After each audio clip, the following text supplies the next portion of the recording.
सरपंच नमस्कार. नमस्कार. मी विजय मोडवे, माजी सरपंच साकोरे.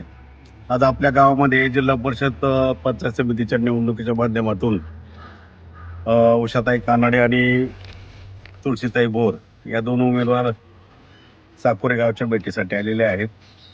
ह्या राष्ट्रवादी काँग्रेसच्या अधिकृत उमेदवार आहेत आणि त्यांच्या माध्यमातून गेल्या पंचवार्षिकमध्ये अनेक कामं गावात झालेली आहेत.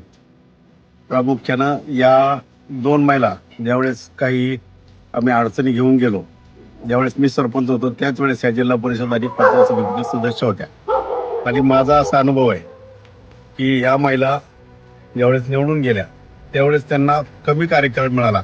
खरं तर कोरोनामुळे त्यांना कार्यकाळ कमी मिळाला. कोरोनामध्ये त्यांची 2-3 वर्ष वायाला गेली. परंतु त्या जो काही त्यांना काळ मिळाला त्याच्यामध्ये त्यांनी समाजासाठी समाजाभिमुख खूप कामं केलेली आहेत. जी आणखी अनेक असे काही कामं आहेत. माझ्याकडं जुन्या ज्या वेळेस त्यांना आम्ही गावामध्ये बोलवलं त्यावेळेसचे माझ्याकडे जुने फोटो पण आहेत आणि त्यांच्या माध्यमातून भरपूर गावामध्ये कामं झालेली आहेत. आणि दोन्ही महिला ज्या आहेत आता त्या अनुभवी महिला आहेत.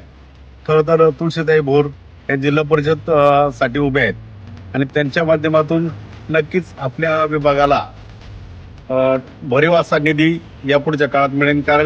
कारण त्याचं असं आहे की त्यांनी गेल्या पंचवार्षिकमध्ये जिल्हा परिषद सदस्य म्हणून काम केलेलं आहे आणि दुसऱ्या ज्या पंचायत समितीला ज्या उभ्या आहेत उषाताई कानडे त्यांनी आपल्या आंबेगाव तालुक्याचं सभापतीपद भूषवलेलं आहे.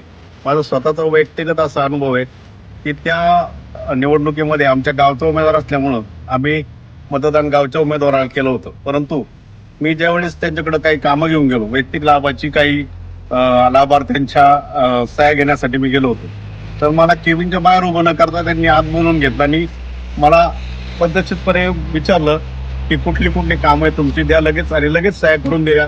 त्यांच्या माध्यमातूनही गाडेपट्टी सारख्या भागामध्ये 5 टाकाची टाकी झालेली बऱ्याच कामं आहेत. ती कामं ही सगळीच याच्या व्हिडिओमध्ये सांगता यायची नाहीत. परंतु या दोन महिला सक्षमरित्या हा कारभार करू शकतात अशा महिला आहेत. म्हणून मी सर्वांना विनंती करतो की आपण निश्चितपणे या दोन महिलांना आपण मतदान करावं. धन्यवाद.